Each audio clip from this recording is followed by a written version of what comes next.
Alors Éléphant Bleu, c'est une enseigne qui a cette année 27 ans, qui est dans sa 27e année. Nous sommes spécialisés dans le lavage automobile, alors les véhicules légers évidemment, haute pression. Depuis quelques années, nous avons également joint à notre concept des portiques de lavage qui permet d'avoir une solution automatique de lavage. L'entreprise qui s'appelle Hypromat est née en 1973 et son siège est situé à Heurt, en Alsace, à 10 km. Alors ils sont multiples. Aujourd'hui, l'objectif c'est de continuer de commercialiser nos stations de lavage uniquement dans le cadre d'un contrat de franchise. Donc la franchise reste la priorité. C'est d'être aussi et de rester leader du lavage en France, ce qui est le cas. De faire en sorte aussi que nos franchisés sur leur zone soient leaders et le reste. Et c'est toujours de développer le réseau également, quoi. Donc on va continuer à créer de nouvelles implantations ou à racheter des concurrents pour les mettre à la bannière de l'éléphant, tout simplement.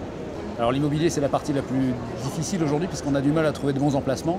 C'est la raison pour laquelle on s'est tourné aussi vers le rachat de centres non éléphants bleus dans le but de les transformer donc justement en centres éléphants bleus. En fait, c'est aussi bien un homme qu'une femme. On a des franchisés hommes et femmes, jeunes, moins jeunes, peu importe. Ça doit surtout être un commerçant de proximité. C'est une activité de proximité avec des zones de chalandise faiblement étendues. On est sur des rayons de 3 à 5 km. Donc il faut aimer le contact avec la clientèle. Il faut aimer en fait être au service de sa clientèle. C'est d'abord une activité de service et surtout de proximité. Alors dans la phase de constitution du projet, évidemment qu'on les accompagne pour ce qui est de l'étude de marché. On peut les accompagner également dans leur rendez-vous auprès des banques. Toutes les démarches administratives sont faites par notre structure et on établit par exemple pour eux le permis de construire.